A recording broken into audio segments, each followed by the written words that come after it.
دوسری چیز پریشان کرتی ہے ہم کو روزی. ہماری سیلری کم ہو گئی, وداؤٹ پے ہو گئے, ہماری دکان نہیں کھل رہی ہے. اب روزی کہاں سے آئے گی؟ کیسے ہمارے بچوں کا پیٹ پردہ ہوگا؟ کیسے ہم شادی کریں گے اپنے بچے اور بچیوں کی وغیرہ وغیرہ. اور رات دن شیطان آ کر کے ہم کو اور ہلکان کرتا ہے. ہم شیطان کے بندے نہیں ہیں, ہم رحمان کے بندے ہیں.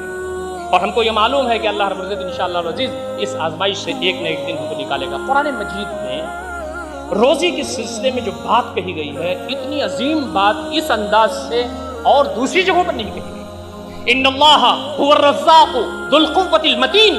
اللہ رب العزت رزاق ہے, ذو القوہ ہے, قوت والا ہے, اس کی روزی کو کوئی ٹال نہیں سکتا. المتین ہے, عظیم ہے, سخت ہے, اس کے جو فیصلے ہیں اس کو کوئی چیلنج نہیں کر سکتا. وما من دابۃ فی الارض الا علی اللہ رزقها. زمین میں جتنے بھی ذی روح چل رہے ہیں سب کی روزی کی ذمہ داری اللہ رب العزت پر ہے. نبی اکرم صلی اللہ علیہ وسلم فرماتے ہیں کہ تم جو روزی تم کو مل رہی ہے لکھی ہوئی ہے.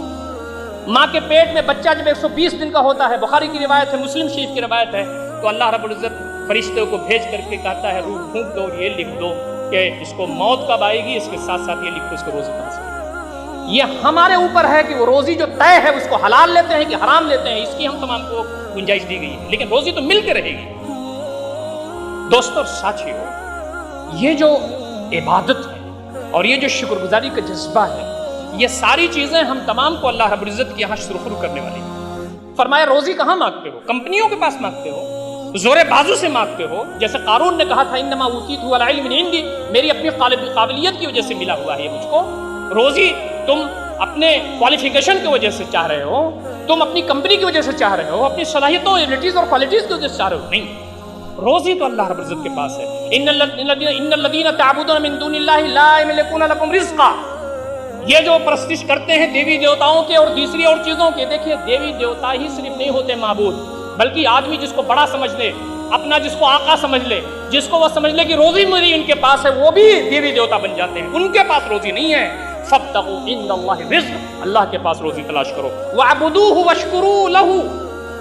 یہ دو باتیں اور کہی گئی ہیں اس آیت میں. واعبدوہ, تم اس کی عبادت و بندگی کرو. واشکروا لہ, اس کا شکر ادا کرو. الیہ ترجعون, اسی طرف تم کو لوٹائیں. روزی جس کے پاس ہے اس سے بنتی مانگیے, اس کی طرف یکسو ہوئیے, حالات اس سے اچھا کر دے گا. عسیٰ ان تکرہوا شیئا وہو خیر لکم. ہو سکتا ہے تمہارے لیے حالات جو بنے ہیں یہ تم کو خراب لگ رہے ہو سکتا ہے اس کے اندر سے اللہ رب العزت خیر کثیر برآمد کر دے. یہ ہم کو نہیں معلوم.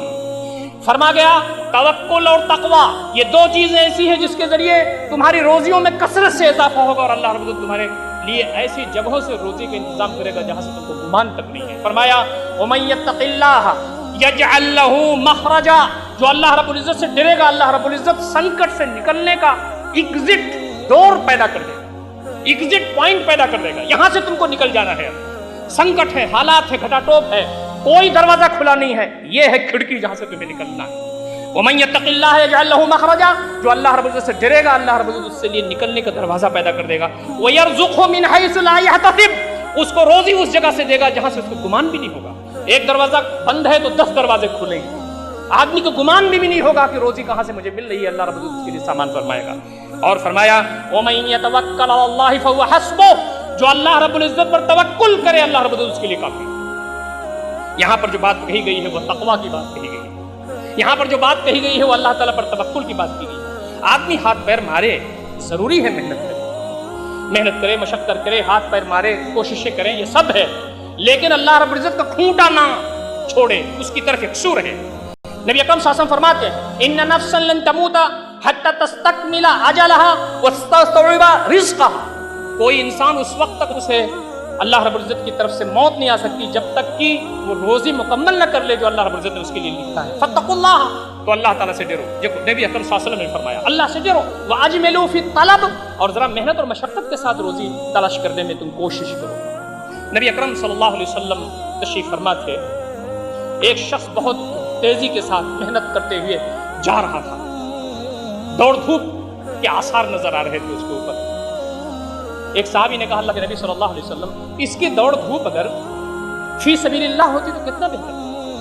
نبی اکرم صلی اللہ علیہ وسلم نے کہا سنو, اگر وہ انکان یسعی علی ولدہ صغارا فہو فی سبیل اللہ, اس کی دوڑ دھوپ رزق کے حصول کے لیے اگر چھوٹے چھوٹے بچوں کی کفالت کر رہا ہے اس کے لیے ہے تو یہ فی سبیل اللہ.